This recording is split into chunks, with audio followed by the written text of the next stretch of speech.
नमस्कार, मैं हूं रुचि शर्मा। वेब3 की तमाम बड़ी खबरें लेकर हाजिर हैं हम। क्रिप्टो करेंसी की खरीद पर कथित रूप से फैंस को गुमराह करने के लिए यूएस जज ने किम कार्दाशियन और फ्लॉयड मेवेदर के खिलाफ मुकदमे को खारिज कर दिया है।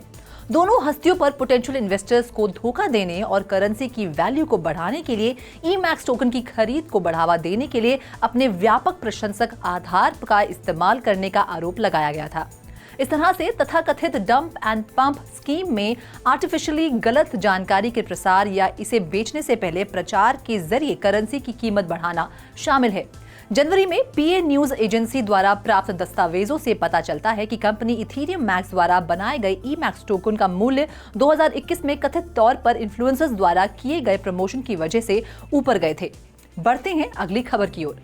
मैसेजिंग ऐप टेलीग्राम ने एक नई अपडेट जारी की है जो यूजर्स को सेल फोन नंबर्स के विपरीत ब्लॉकचेन बेस्ड अनोनिमस नंबर्स का इस्तेमाल करके अकाउंट बनाने में सक्षम बनाती है।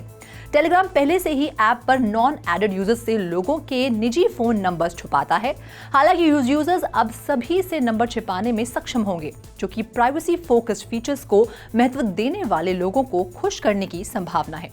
क्रिप्टो एंथुसियास्ट लोगों के लिए मैसेजिंग प्लेटफॉर्म एक लोकप्रिय ऐप बन गया है। ये कदम 6 दिसंबर को लॉन्च किए गए 9.2 अपडेट का हिस्सा है, जो यूजर्स को नई चैट में संदेशों पर टाइमर को ऑटो डिलीट करने में भी सक्षम बनाता है। बाकी अहम खबरों के लिए करते हैं विशाखा का रुख। Over to you Vishakha.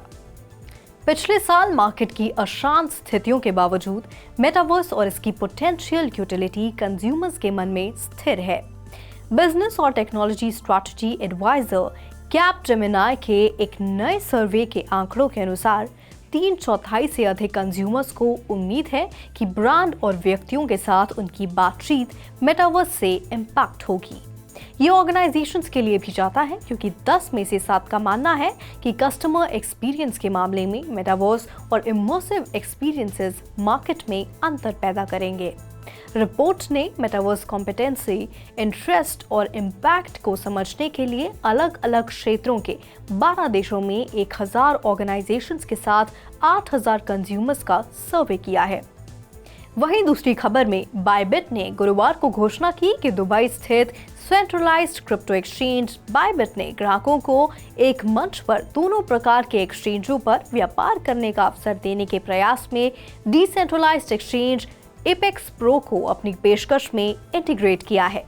Apex pro एक permissionless, non custodial, decentralised exchange है जो स्टाकवेयर के स्केलेबिलिटी इंजन स्टारकेक्स का इस्तेमाल करके परपेचुअल कॉन्ट्रैक्ट्स प्रदान करता है। इसे अपने वेब3 वॉलेट के माध्यम से बाइट प्लेटफॉर्म पर लाया जा रहा है, जो एक हाइब्रिड वॉलेट है, मेटामास्क के समान, जो क्लाइंट के व्यक्तिगत जानकारी को स्टोर नहीं करता है।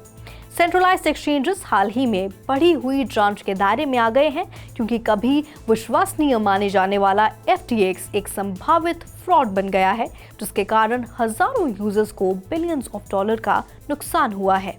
Over to you Sandeep. Bloomberg news ने गुरुवार को बताया कि सेल्सियस नेटवर्क्स बैंकरप्सी केस में शामिल एक यूएस बैंकरप्सी जज ने क्रिप्टो लेंडर को कस्टडी अकाउंट के यूजर्स को $50 मिलियन मूल्य की क्रिप्टो वापस करने का आदेश दिया है। कॉइनडेस्क की रिपोर्ट के अनुसार जुलाई में बैंकरप्सी फाइलिंग के लगभग 1 महीने बाद इसके ऑपरेशंस के रीस्ट्रक्चर और रीलॉन्च करने के प्रयासों के बारे में चल रहे सवालों के समाधान के लिए एक अलग सुनवाई से पहले सेल्सियस ने सितंबर में कस्टडी होल्डर्स के फंड्स को वापस करने के लिए दायर किया।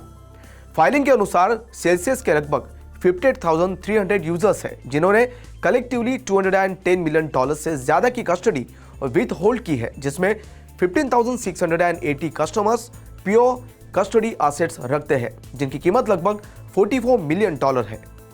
न्यूयॉर्क के सदर्न डिस्ट्रिक्ट की बैंकरप्सी कोर्ट, जो इस मामले की देखरेख करी है, उसने इस मामले पर चर्चा करने के लिए 6 अक्टूबर को सुनवाई निर्धारित की है। वही रुक करते हैं दूसरी खबर की ओर। इंडिया की फाइनेंशियल इंटेलिजेंस यूनिट FIU ने पिछले 8 महीनों में 3,300 क्रिप्टो खातों को ट्रैक किया है जिन पर संदेह था कि उनका इस्तेमाल मनी लॉन्ड्रिंग, ड्रग ट्रैफिकिंग और सामाजिक अशांति की फंडिंग सहित दूसरे अवैध गतिविधियों के लिए किया जा रहा था। एजेंसी ने भारत और विदेशों में दूसरे एनफोर्समेंट एजेंसियों और क्रिप्टो एक्सचेंजेस के साथ जानकारी शेयर की है। FIU ने इन खातों को बंद करने की सिफारिश की है और अंतर्राष्ट्रीय एजेंसियों से भी संपर्क किया है। भारत एगमॉन ग्रुप का सदस्य है जो 166 देशों की फाइनेंशियल इंटेलिजेंस यूनिट्स का एक अंतर्राष्ट्रीय समूह है। तो ऐसे में आज के लिए बस इतना ही। ऐसे ही Web3 से जुड़ी सभी खबरों को लेकर हम फिर आपसे मिलेंगे। देखते रहिए 3.0 TV।